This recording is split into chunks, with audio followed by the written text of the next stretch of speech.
Selamat datang di sesi bedah gagasan kita kali ini. Kita akan menyelami buku Fascinate karya Sally Hogshead nih. Fokus kita ke bagian pertamanya, memikat atau gagal. Betul. Buku ini intinya bilang di dunia yang penuh gangguan ini, kemampuan memikat itu bukan lagi pilihan. Tapi keharusan ya, jadi misi kita bareng-bareng nih, mau gali apa sih sebenarnya fascinasi itu. Dan kenapa kita, Anda juga, perlu banget menguasainya, biar pesan kita nggak tenggelam gitu aja. Nah, pernah nggak sih Anda perhatiin, kenapa ya ada ide atau sosok yang kok nempel banget di kepala kita? Sementara yang lain, lewat aja, nggak berbekas. Buku ini ngasih jawaban menarik loh. Hogshead bahkan sampai ngelacak akarnya ke kata Latin, fascinare. Oh iya, yang artinya menyihir itu ya? Betul, dan dia sambungin juga ke cerita-cerita lama, kayak tuduhan sihir di Salem, terus ritual-ritual kuno. Jadi ini bukan sekedar kata biasa. Masa lalu itu penting sih, nunjukin betapa mendasarnya konsep ini. Hogshead ini argumennya kuat banget kalau fokus kita itu aset paling langka sekarang. Udah bukan zaman informasi lagi katanya. Oh, jadi udah ganti zaman. Sekarang zaman fascinasi gitu? Iya, zaman fascinasi. Dulu kan informasi yang langka, jadi berharga. Sekarang informasi banyak banget. Coba aja lihat Netflix, ada 70.000 judul. Atau deterjen di supermarket, puluhan jenis, pusing milihnya. Nah, itu dia. Makanya kemampuan buat menyihir perhatian orang secara instan itu jadi kunci. Dan katanya fascinasi ini bekerjanya di level naluri. Nggak pakai mikir logis dulu gitu, langsung ngena aja. Seringnya gitu, melangkahi pertimbangan logis kita. Oke. Jadi ini soal naluri purba. Ada contoh konkretnya nggak? Gimana Hogshead ngebuktiin ini dari perilaku kita sehari-hari? Ada, contoh paling jelas yang diangkat itu soal flirting. Tahu kan ritual ketertarikan antar manusia? Oh iya ya. Ternyata sinyal-sinyal nonverbal pas flirting, kayak senyuman, kontak mata, gerak-gerik tubuh, itu universal banget loh, lintas budaya. Wah, menarik. Ada penelitian dari Irenaeus Abel Abelsfeld yang dia kutip. Itu nunjukin pola yang sama pada perempuan di mana-mana, juga ritual dominasi pada laki-laki. Kayak udah terprogram aja gitu. Jadi inget contoh lain yang soal bayi itu. Ini benar-benar bikin klik sih betapa dasarnya fascinasi ini. Ah, ya penelitian Robert Vance tahun 60-an itu ya. Betul. Bayi baru lahir itu instingnya lebih lama natap gambar wajah manusia dibanding pola-pola lain. Itu karena otak kita punya area khusus kan, yang namanya fusiform face area atau FFA. Emang tugasnya ngerespons wajah.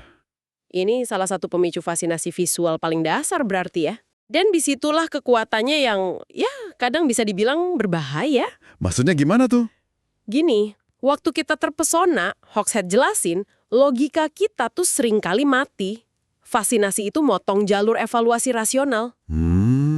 Makanya kita bisa impulsif gitu ya? Bisa jadi, beli barang yang nggak perlu-perlu amat, atau percaya aja sama ide yang sebenarnya kurang masuk akal, cuma karena cara nyampeinnya itu memikat banget. Oke, paham. Nah, ini jadi krusial banget di era yang disebut Hogshead ADD World.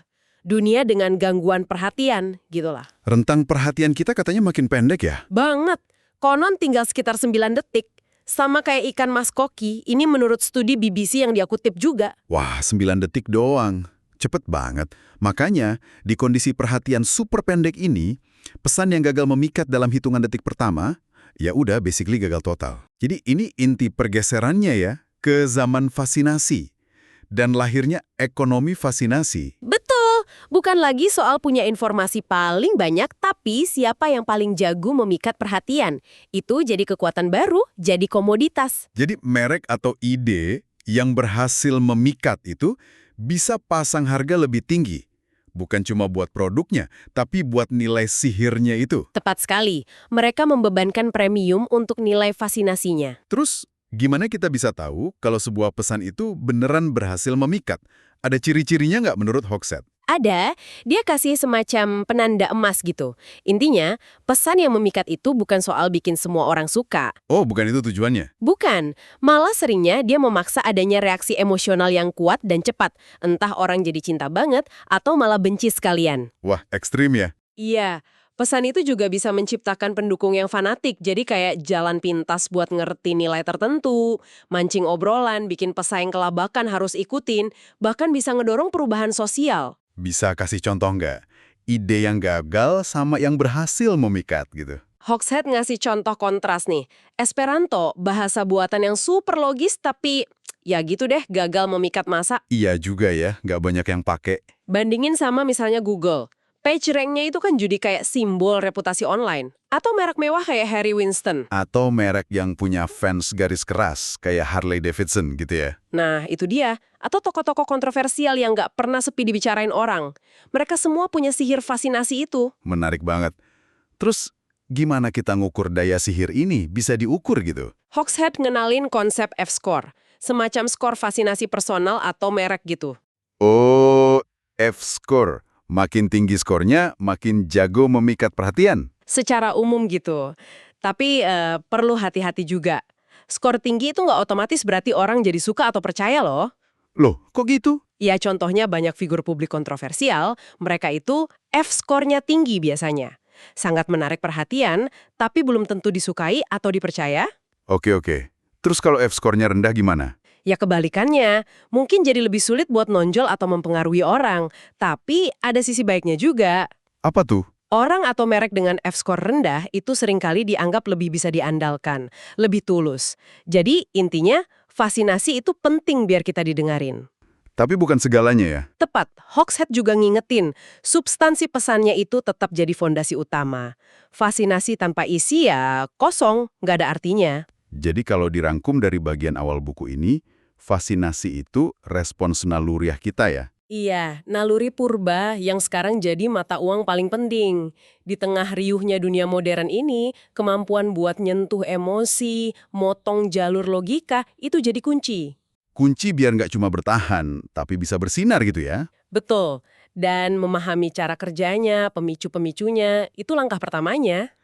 Bagian buku ini kan ditutup dengan judul yang lumayan nendang ya. Memikat atau gagal. Iya, provokatif memang. Ini jadi bawa kita ke pertanyaan buat direnungkan nih untuk Anda.